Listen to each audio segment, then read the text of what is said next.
Case 1, Jocelyn Ortega, Manhattan, New York, October 25, 2012. We like to believe that danger announces itself.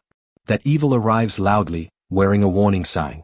But sometimes, the most devastating threat enters quietly, carrying toys, folding laundry, humming to children who trust without question. On a crisp fall morning in Manhattan's Upper East Side, the Krim family apartment looked like thousands of others in the neighborhood. Sunlight filtered through tall windows. Children's shoes were lined neatly by the door. Toys lay scattered across the living room floor. It was the kind of home where routines ruled: breakfast, school drop-offs, naps, bedtime stories. 6-year-old Lucia Krim was bright, curious, and full of energy. Her little brother Leo, just 2 years old, followed her everywhere, toddling behind her like a shadow. Their mother, Marina, balanced work, motherhood, and the endless rhythm of city life. To help manage the chaos, she relied on someone she trusted deeply: their nanny. Her name was Jocelyn Ortega. Ortega had worked with the Krim family for more than 2 years. She prepared meals, walked the children to the playground, helped with homework, and tucked them in for naps. To outsiders, she appeared quiet, reserved, dependable. There were no loud arguments. No visible warning signs. No sense that anything was wrong. But beneath that calm surface, something dark was forming. In the weeks leading up to October 25, tension had begun to grow. Ortega was struggling financially. She worried about losing her job. There were whispers of payment disputes, stress, and insecurity. Small conflicts that, in most households, would pass without consequence. No one imagined they could turn deadly. That morning, Marina Krim left the apartment with her oldest daughter for a swimming lesson. Ortega stayed behind with Lucia and Leo. It was supposed to be a simple routine: a few quiet hours before lunch, cartoons, maybe a walk outside. Inside the apartment, there were no raised voices. No screams heard by neighbors. No alarms. The city continued its normal rhythm outside: taxis honking, pedestrians rushing past, life unfolding as usual. What happened inside those walls would not be discovered for hours. When Marina returned later that day, she walked into a scene that would haunt her forever. Her children were unresponsive in the bathtub. Blood stained the bathroom. The silence was absolute, suffocating. Emergency responders rushed in, but there was nothing they could do. Lucia and Leo were gone. The nanny, Jocelyn Ortega, was still inside the apartment. She had attempted to take her own life but survived. She was rushed to the hospital under police custody. The city was stunned. How could someone entrusted with the most precious lives imaginable turn into a killer inside a family home? How could routine transform into horror without warning? How could trust become the weapon that destroyed everything? As investigators began piecing together what happened inside that apartment, disturbing details emerged, not just about the crime itself, but about the fragile psychological state that had been quietly unraveling behind Ortega's calm exterior. The story that would follow was not only about murder. It was about desperation. About perceived betrayal. About the terrifying truth that evil doesn't always arrive from the outside. Sometimes, it is already inside the house. And waiting. Police interviews revealed that Jocelyn Ortega had not simply snapped in a moment of blind rage. Her actions appeared deliberate, controlled, and emotionally charged. Investigators believed she had targeted the children as a way to punish their mother, a twisted act of revenge rooted in financial fear and personal resentment. But understanding motive did not make the crime easier to accept. During questioning, Ortega struggled to fully explain why she did what she did. She spoke of stress. Of feeling disrespected. Of believing she was being treated unfairly. Her thoughts were disorganized, drifting between justification and despair. Mental health evaluations later described her as emotionally unstable, overwhelmed by paranoia and depression. Still, the brutality of the act shocked even seasoned investigators. Surveillance cameras in the building showed no signs of forced entry. No strangers. No external threat. The danger had been exactly where it was least expected, inside the home, standing beside the children who trusted her completely. Prosecutors charged Ortega with multiple counts of first-degree murder. The case moved slowly through the court system as psychiatric evaluations determined whether she was competent to stand trial. Years passed while legal teams debated her mental state, her responsibility, and her capacity to understand her actions. For the Krim family, time did not heal the wound. Every delay reopened grief. Every hearing forced them to relive the unthinkable. When the trial finally began, the courtroom became a place of unbearable tension.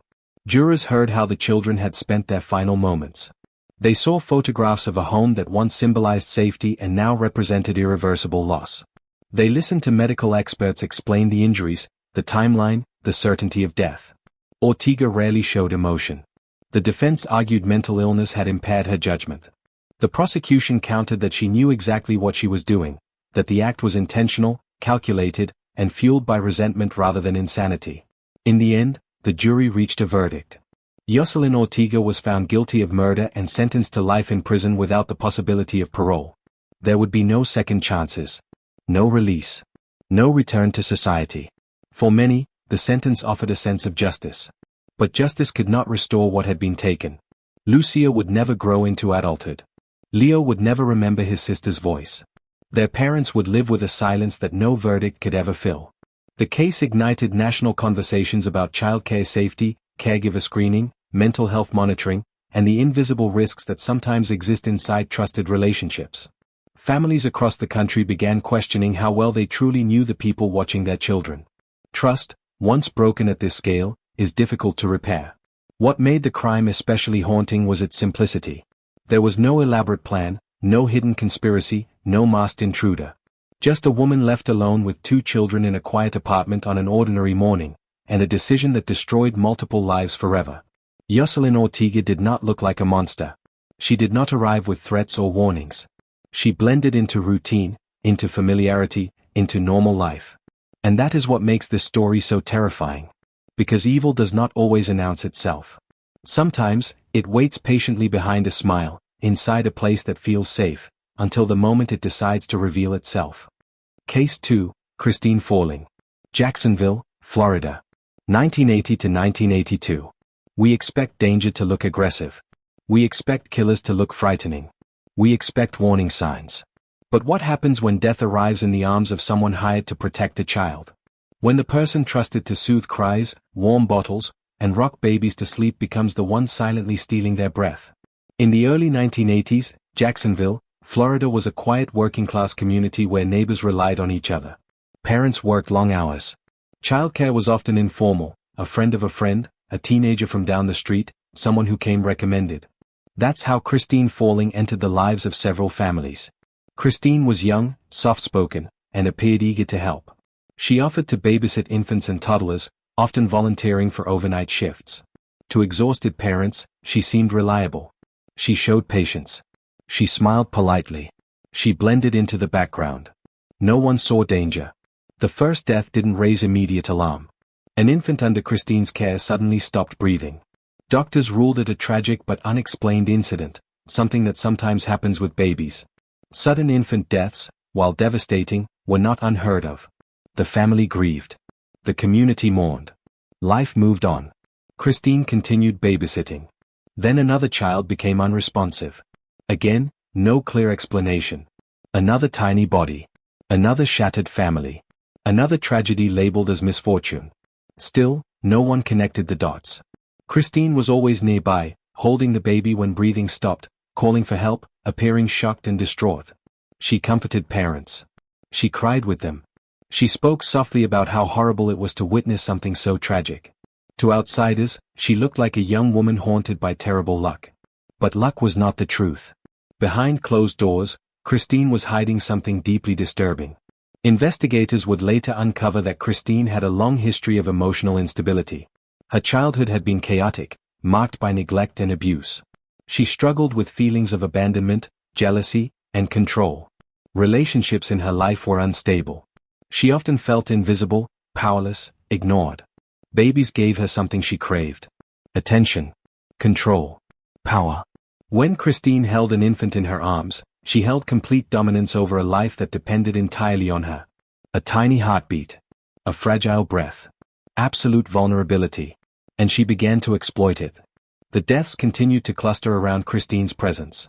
Hospital staff started noticing a pattern. The same babysitter's name appeared repeatedly in emergency reports. Nurses whispered concerns. Doctors raised questions. How could so many infants stop breathing around the same caregiver? Authorities began quietly monitoring Christine. They didn't yet have proof, only suspicion. But suspicion was growing. Then, one night, everything changed.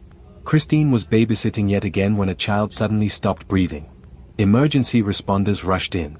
This time, the child survived long enough for medical staff to observe signs inconsistent with natural causes. There were indications of suffocation. Physical clues that suggested deliberate harm.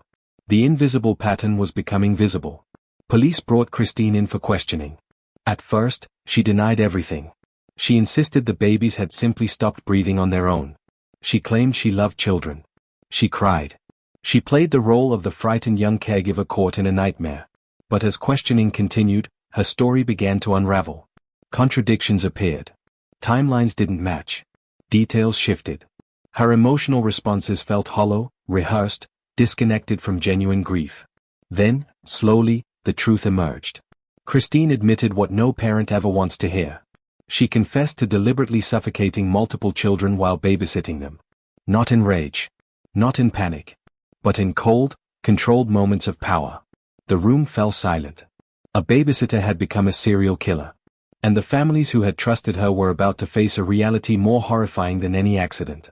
Christine Falling's confession stunned investigators.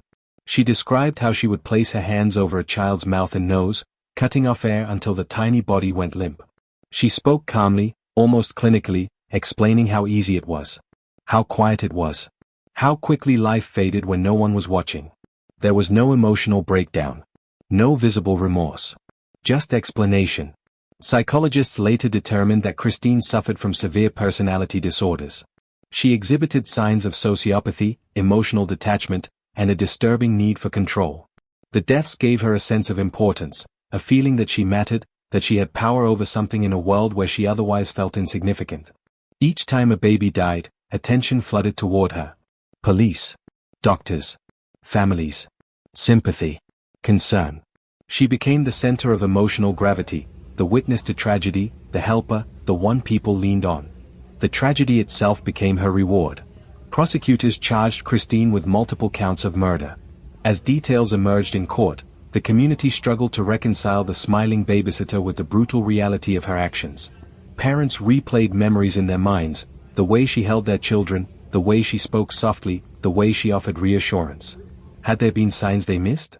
Moments they dismissed? Instincts they ignored? For the families of the victims, grief was compounded by guilt. They had invited the killer into their homes. Trusted her with their most precious responsibility. The betrayal cut deeper than any stranger's crime ever could. During the trial, Christine showed little emotion. She rarely made eye contact with the families seated behind the prosecution table. She listened quietly as prosecutors described the final moments of the children's lives. Medical experts testified about oxygen deprivation, brain damage, and irreversible trauma. Each word reopened wounds. The jury found her guilty. Christine Falling was sentenced to life in prison, ensuring she would never again have access to vulnerable children. The court labeled her a continuing danger to society, someone incapable of rehabilitation due to the nature of her crimes. But justice could not undo what had already been done. Several families would live the rest of their lives carrying unanswered questions. Why their child? Why that moment? Why someone they trusted? The case permanently changed how the community viewed childcare. Parents became more cautious. Background checks became stricter. Informal babysitting arrangements began to disappear. Trust became something that had to be earned slowly instead of assumed. Christine's name became a warning. A reminder that danger doesn't always look threatening. That predators can appear ordinary. That evil sometimes wears the face of a helper. In prison, Christine reportedly continued to display emotional detachment. She showed little understanding of the suffering she caused. The lives she destroyed remained statistics in her mind rather than human tragedies. But outside prison walls, her legacy lived on in grief. Empty cribs. Unfinished baby clothes. Birthdays that would never be celebrated. Milestones that would never arrive. Parents who once trusted easily now measured every caregiver with quiet fear. The crimes forced society to confront an uncomfortable truth, that absolute trust carries risk, and that even the most innocent spaces can hide unimaginable darkness. Christine Falling did not use weapons. She did not break into homes. She did not leave dramatic crime scenes. She simply used proximity, trust, and silence. And that made her far more dangerous than anyone ever expected. Case 3, Marquetta Phillips. Las Vegas, Nevada, October 2018. Victim, 2-year-old toddler under babysitting care. Parents leave their children with babysitters every day believing one simple truth: that when they return, their child will still be alive. Not richer. Not happier. Not smarter. Just safe. In a quiet Las Vegas neighborhood, a young family made what felt like a routine decision. They needed someone to watch their toddler for a short time. The babysitter who arrived appeared calm, cooperative, and ordinary. There were no raised voices. No tension. No warning signs. Her name was Marquetta Phillips. Nothing about that day suggested violence was coming. The house was quiet. Toys rested on the floor. The small child moved innocently through the rooms, unaware of danger, unaware of betrayal, unaware that the person responsible for protection was already unraveling inside her own mind. What happened next shocked even veteran homicide investigators. When police arrived at the scene, they found a horrifying reality. A 2-year-old child had been brutally stabbed multiple times. The violence was excessive. Personal. Overwhelming. There were no signs of forced entry. No struggle involving outsiders. The babysitter was still inside the home. Marquetta Phillips did not flee. She did not attempt to hide what she had done. Instead, investigators discovered something far more disturbing: messages written in blood on the walls. Cryptic phrases. Disturbing symbolism. A chaotic display of rage and instability left behind like a signature of psychological collapse. The crime scene looked less like an accident and more like a deliberate eruption of internal chaos. Neighbors stood outside in disbelief as crime scene tape wrapped around a house that only hours earlier felt ordinary. Parents clutched their own children tighter. The neighborhood fell silent. How does someone trusted with a toddler become capable of such violence? What breaks inside a human mind to allow a defenseless child to become the target? And why did this happen without any apparent provocation? As detectives began interviewing Phillips, her behavior raised immediate red flags. Her speech was disorganized. Her emotions shifted unpredictably. At times she appeared detached. At others, agitated and erratic. She referenced grievances that did not align with reality. She spoke about betrayal, revenge, and imagined injustices. Investigators realized quickly that this was not simply a crime of anger. It was a psychological collapse. Friends and acquaintances later described Marquetta as someone who struggled with mental health issues, instability, and emotional volatility. Some recalled dramatic mood swings. Others mentioned paranoia and erratic behavior that had worsened over time. But none of that had been visible to the family who trusted her with their child. The toddler had no chance to defend themselves. No ability to escape. No understanding of danger. In seconds, innocence was erased in the most brutal way possible. As forensic teams processed the home, the evidence confirmed the violence was intentional. The number of wounds, the location of injuries, and the blood patterns all pointed to sustained aggression rather than panic or accident. This was not negligence. This was homicide. The community struggled to process how a babysitter, someone entrusted with safety, could commit such an act. Parents questioned their own screening processes. Fear spread quietly through neighborhoods where caregivers were once welcomed without hesitation. But the true horror was still unfolding. Because as the investigation deepened, authorities began uncovering the mental state that fueled the crime, and the chilling awareness that nothing could have stopped it once Phillips crossed the psychological point of no return. Prosecutors built their case carefully, relying on forensic evidence, witness statements, and psychological evaluations. The blood-written messages left behind at the crime scene became central to understanding Phillips' mental breakdown. They were not random graffiti. They reflected fixation, resentment, and detachment from reality. Mental health experts testified that Phillips was experiencing severe psychological instability at the time of the killing. But instability did not equal innocence. She was aware of her actions. She understood what she was doing. She knew the child was alive, and chose to continue. The courtroom atmosphere was heavy. Photographs of the scene were shown to the jury. The images were graphic enough to make hardened professionals look away. The brutality against such a small child created a visceral reaction in everyone present. There was no defense narrative that could soften what had happened. The child's family sat quietly, absorbing every word, every detail, every confirmation of what they had lost. Their grief did not need to be spoken. It was visible in their posture, their silence, their controlled breathing. Marquetta Phillips showed little emotional reaction throughout the proceedings. At times she stared blankly. At others she whispered to herself. Her behavior reinforced the unsettling reality that the person responsible was emotionally detached from the devastation she had caused. The jury returned a guilty verdict. Phillips was sentenced to life in prison, ensuring she would never re-enter society. The court acknowledged the severity of her mental health struggles, but emphasized that the protection of the public and accountability for the child's death outweighed any mitigating factors. For many observers, the sentence offered closure. For the family, closure did not exist. No prison sentence can restore a child's life. No verdict can erase the final moments of fear and pain. No punishment can balance the loss of a future that never had a chance to begin. The case sent shockwaves through communities nationwide. It reignited conversations about caregiver vetting, mental health screening, and the fragile boundaries between stability and violence. Parents became more cautious. Background checks became more thorough. Trust became something that required layers of verification instead of assumption. But even perfect screening cannot predict psychological collapse.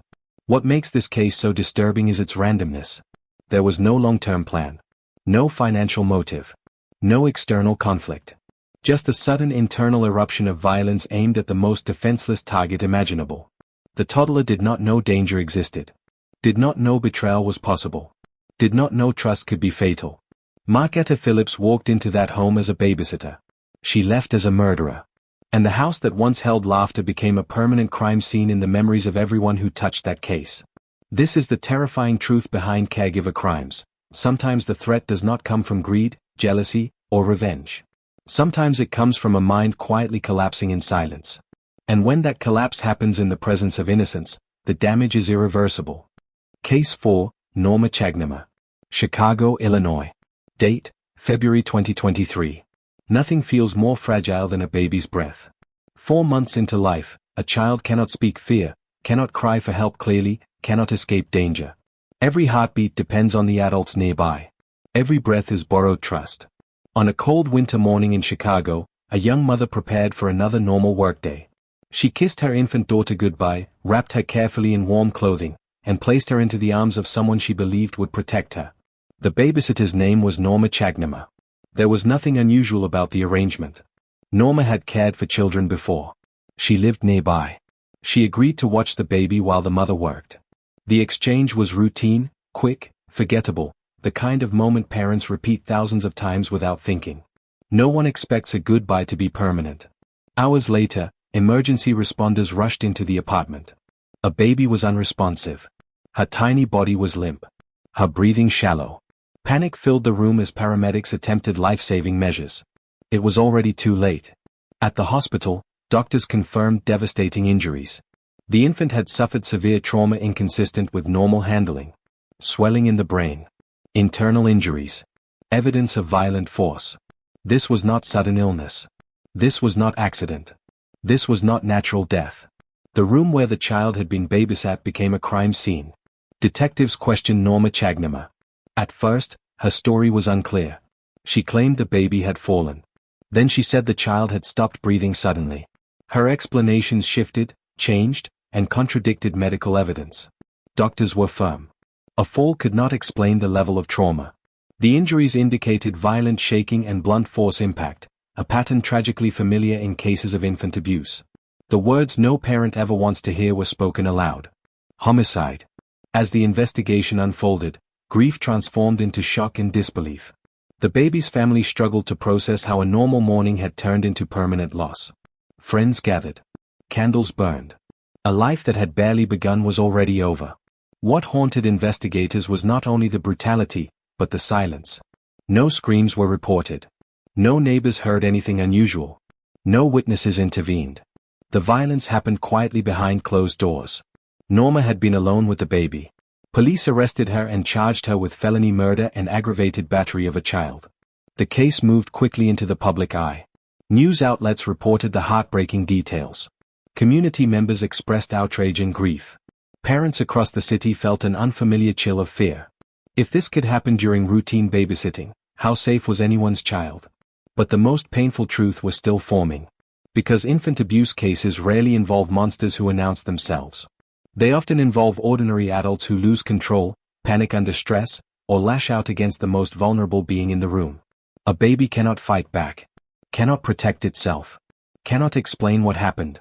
And that makes the crime even more devastating. As medical experts prepared to testify, the reality of what the infant endured became clearer, and far more disturbing than anyone wanted to imagine. Autopsy results confirmed what doctors already feared. The infant had suffered catastrophic brain swelling consistent with shaken baby syndrome and blunt trauma. The injuries were severe enough to cause immediate neurological failure. There was no chance of survival once the damage occurred. Medical professionals explained that such injuries require significant force, far beyond accidental handling or minor falls. Someone had violently shaken or struck the baby. The room fell silent when these details were shared in court. Prosecutors argued that Norma Chagnima became overwhelmed while caring for the infant. Whether frustration, panic, or loss of emotional control triggered the violence, the outcome was irreversible. The law does not weigh intent against consequence when a child's life is taken through abuse. A life ended. Responsibility followed. The defense attempted to challenge the timeline and medical interpretations, but evidence remained consistent. Norma was the only adult present. Her statements changed. The injuries matched intentional harm. The charge of felony murder reflected the seriousness of the crime, recognizing that even if death was not the intended outcome, the actions leading to it were criminally violent. For the family, every hearing reopened grief. The child they had dreamed about raising, teaching, protecting, gone before forming memories. They spoke about empty cribs, untouched toys, unfinished futures. Their pain was quiet, heavy, permanent. Community members gathered in vigils. Parents hugged their children tighter. Social media filled with messages of heartbreak and anger. Many demanded stricter regulation of informal childcare arrangements and better education on caregiver stress and infant safety. But no policy can undo loss. What makes infant abuse cases especially disturbing is the absence of defense. A baby cannot escape, cannot shield itself, cannot seek help. The power imbalance is absolute, and when that power is abused, the result is catastrophic. Norma Chagnima now faces decades behind bars. Her life, like the life she destroyed, will never return to normal. Prison walls may contain her body, but they cannot contain the weight of what happened in that small apartment on an ordinary day. For investigators, the case reinforced a grim truth: violence against infants often occurs in moments of emotional collapse, not long-term planning. Stress, isolation, lack of coping skills, and unmanaged mental health can turn fragile patients into irreversible tragedy. For parents, the case shattered the illusion of routine safety. Every goodbye feels heavier after hearing a story like this. Every handoff carries silent fear. Every babysitting decision becomes layered with anxiety. The infant never knew danger. Never knew betrayal. Never knew fear. Her life ended before it truly began. And that is what makes this case linger in the minds of everyone who hears it. Not the courtroom verdict, not the sentence length, not the headlines. But the quiet reality that sometimes the greatest harm happens in moments that look ordinary from the outside. A closed door. A silent room. A baby who never woke up. Case 5, Brittany Napier. West Virginia. Date, 2023. Most tragedies don't begin with cruelty. They begin with impatience. A crying toddler. A tired babysitter. A moment where someone chooses convenience over safety. That's all it takes. In a quiet West Virginia home, a 2-year-old child was placed into the care of Brittany Napier. The arrangement was simple. Watch the child for a short period of time. Keep them safe. Feed them. Let them sleep. Nothing complicated. Nothing dangerous. Nothing unusual. But toddlers don't always cooperate with schedules. They cry. They resist sleep. They push boundaries. Their nervous systems are still developing, their emotions raw and overwhelming. That day, the child would not settle. Instead of using patience, supervision, or safe calming methods, Brittany made a decision that would quietly turn fatal. She placed a mattress over the child's playpen, essentially creating a sealed barrier that restricted airflow and movement. To an exhausted adult, it may have felt like a temporary solution. To a toddler, it became a trap. The child struggled silently beneath the weight. Airflow decreased. Oxygen levels dropped. Panic rose, but no one could hear it. No one could see it. Minutes passed. By the time Brittany returned to check on the child, the toddler was unresponsive. Emergency services were called. Paramedics attempted resuscitation.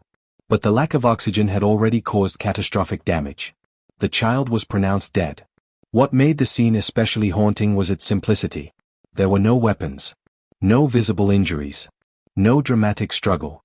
Just a mattress placed where it never should have been, and a life quietly suffocated beneath it. Investigators quickly recognized the danger of the setup. Medical experts explained that covering a playpen restricts airflow, traps carbon dioxide, and creates a suffocation hazard almost identical to placing a pillow over someone's face. It wasn't an accident in the sense of unpredictability. It was a known risk.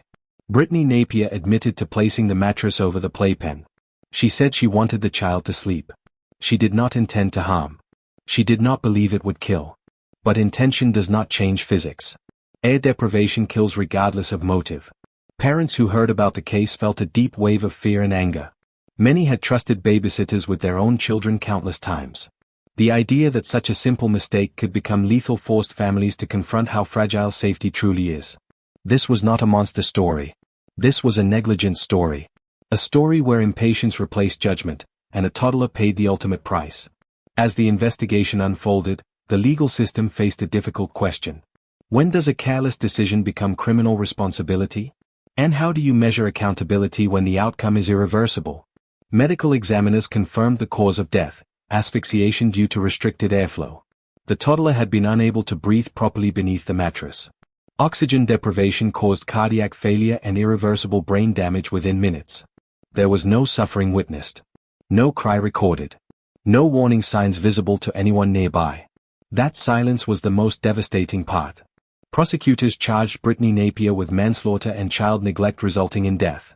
The case was not framed as intentional murder, but as reckless disregard for a child's safety. The courtroom atmosphere reflected that complexity. There was grief. There was anger. There was uncomfortable moral tension. Brittany did not appear like a violent criminal. She did not act with hatred or cruelty. She acted with poor judgment, and that judgment carried fatal consequences. The law exists to protect those who cannot protect themselves. A toddler has no understanding of danger. No ability to escape confinement. No voice to protest unsafe conditions. That responsibility rests entirely on the caregiver. During sentencing, the court emphasized that while the act may not have been malicious, it was preventable. Safety guidelines for childcare exist precisely because suffocation risks are well documented. Any adult responsible for a child is expected to know and follow those standards. Brittany accepted responsibility and pleaded guilty.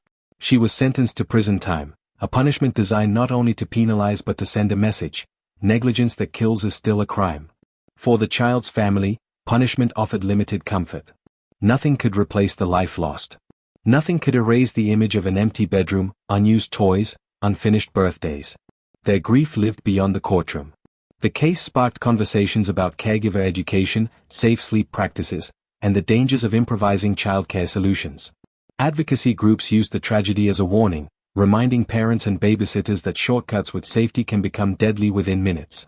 What makes this case unsettling is how ordinary it feels. There was no rage. No planning. No malice. Just a moment of convenience over caution. And a child who trusted completely paid with their life.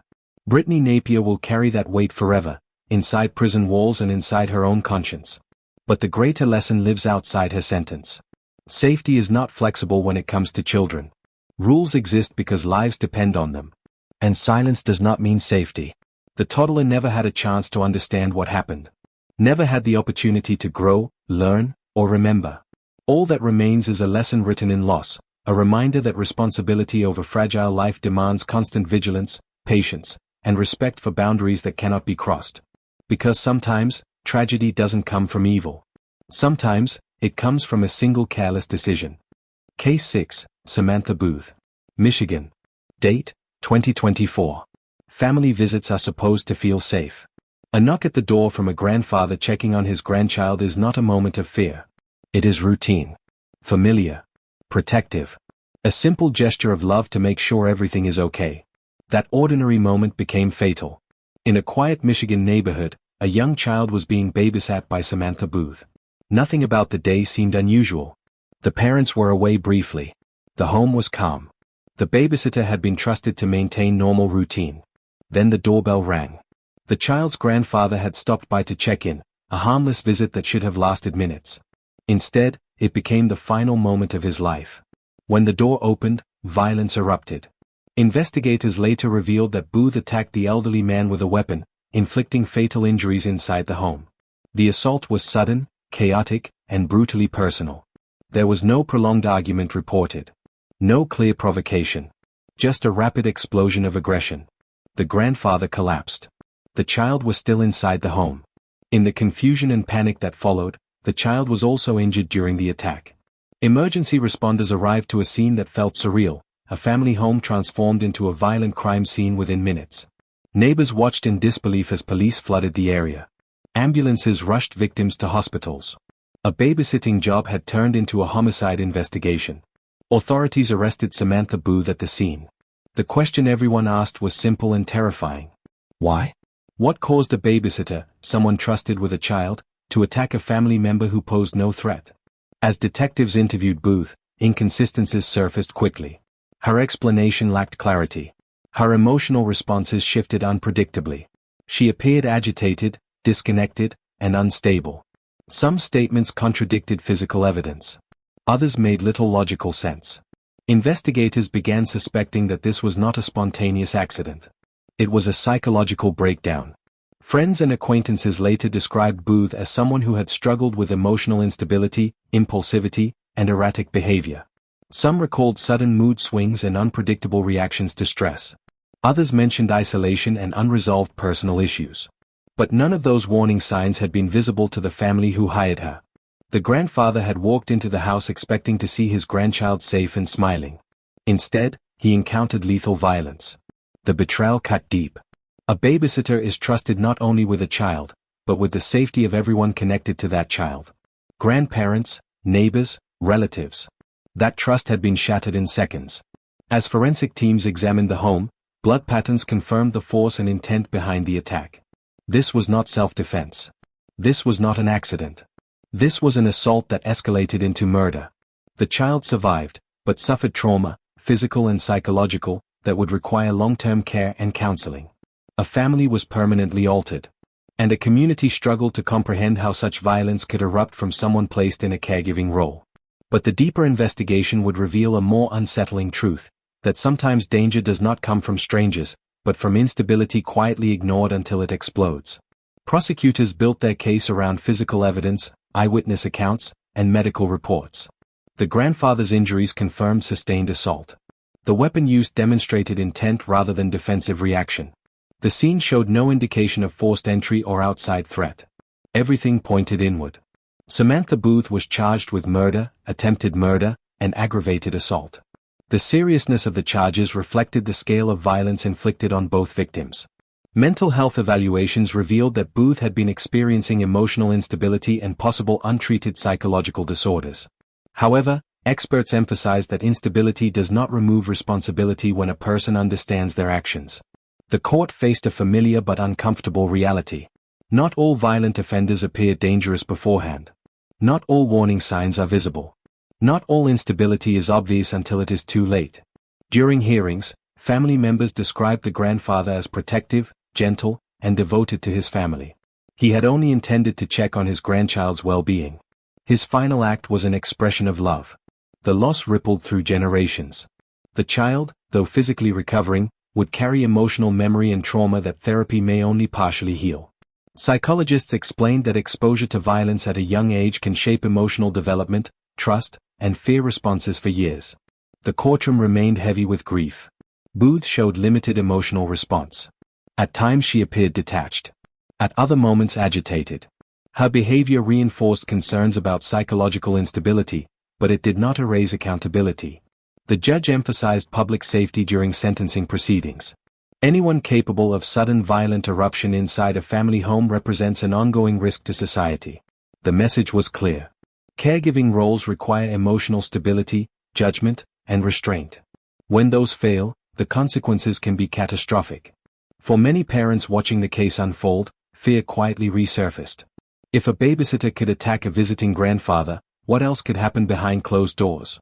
How much can anyone truly know about a caregiver's internal world?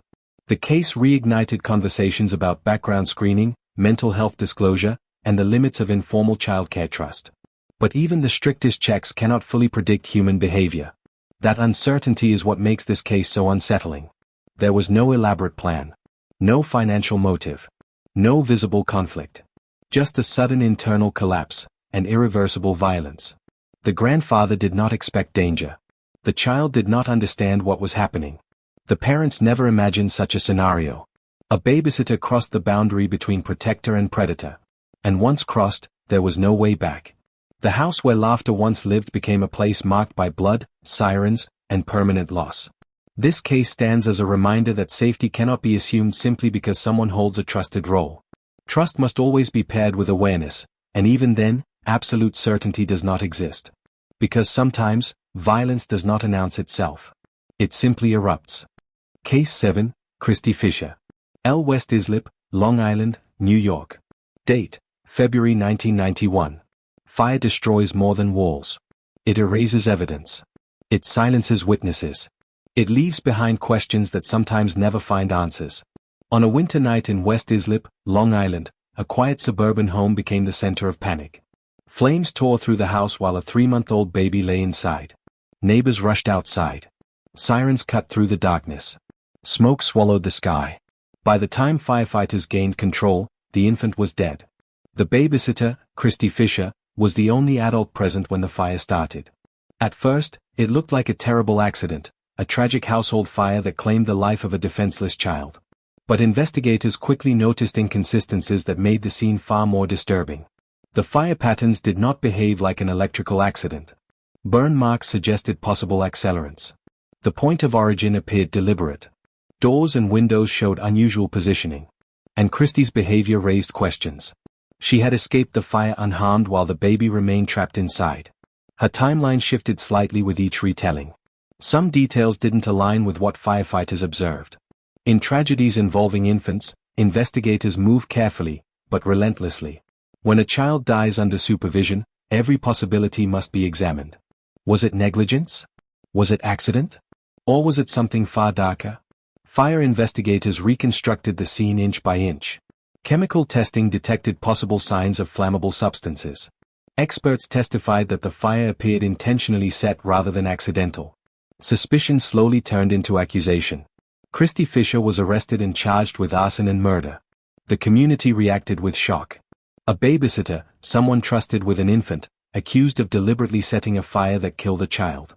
Parents across Long Island questioned their own childcare arrangements. Fear spread quietly through neighborhoods where babysitters once felt safe and familiar.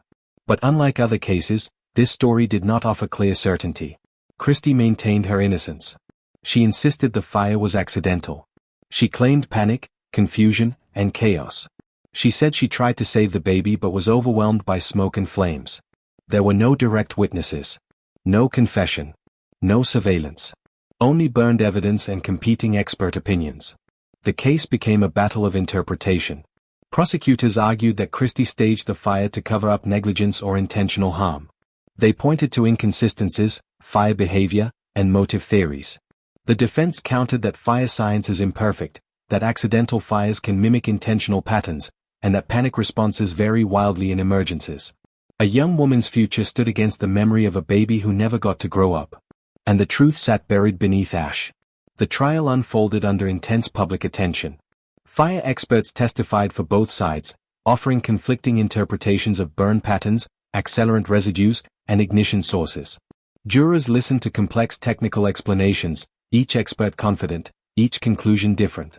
Prosecutors presented Christy as someone whose story evolved too often, whose escape seemed too clean, whose actions after the fire raised suspicion.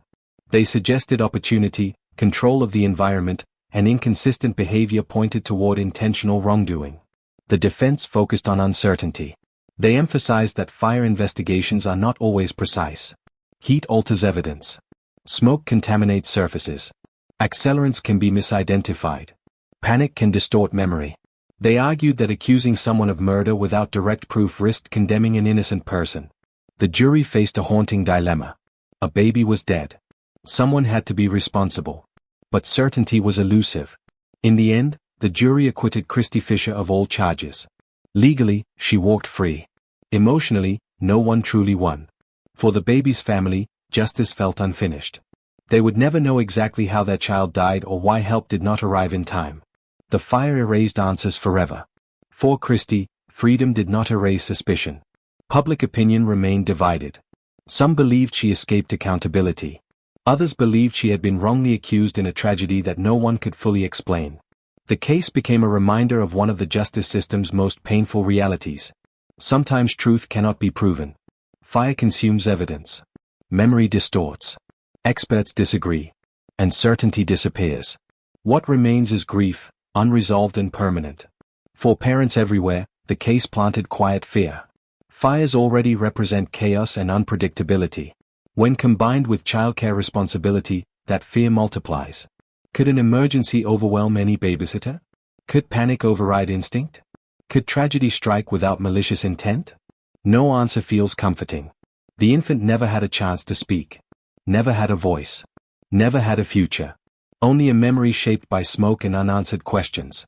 Christy Fisher's case stands apart from the others not because it is less tragic, but because it lacks closure. There is no clear villain. No undeniable proof. No satisfying ending.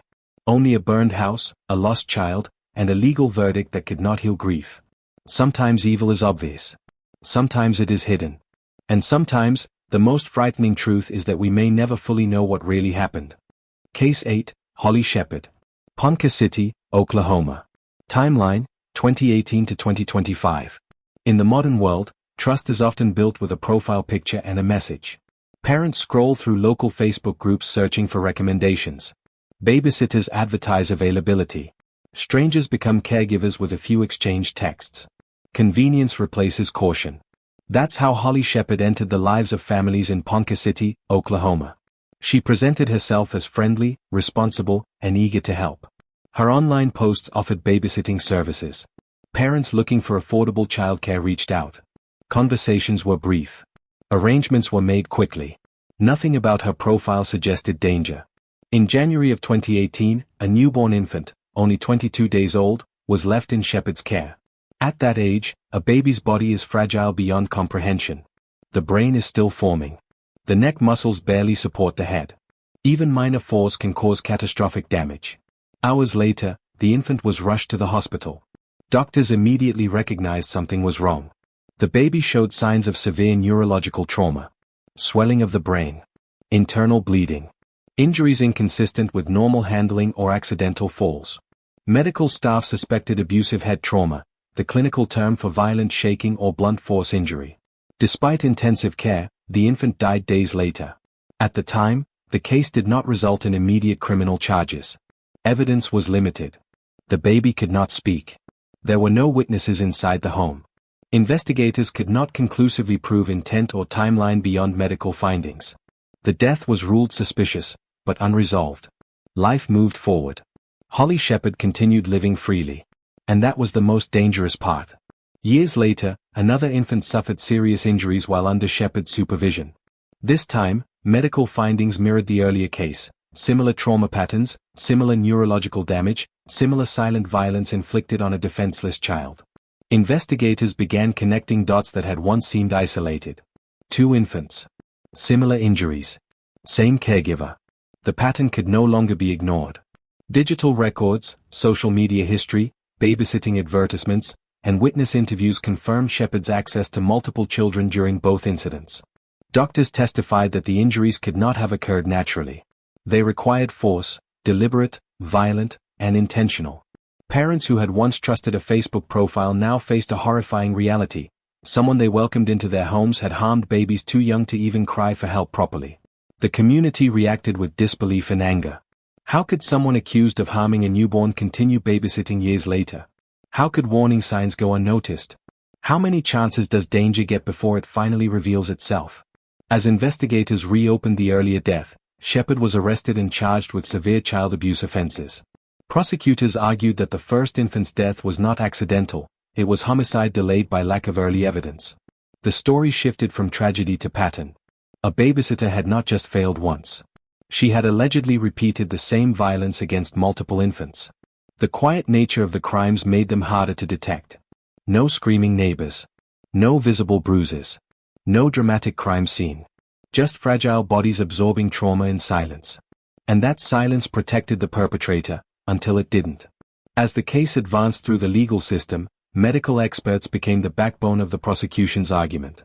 Pediatric neurologists explained how abusive head trauma presents itself: retinal hemorrhages, brain swelling, oxygen deprivation, and neurological collapse. These injuries do not come from gentle handling. They do not occur from normal accidents. They require force. In both infant cases connected to Holly Shepherd, the injuries matched nearly identical profiles. The probability of coincidence collapsed. Prosecutors described a chilling scenario: a babysitter who lost control, applied violent force to helpless infants, and escaped accountability the first time, only to repeat the behavior years later.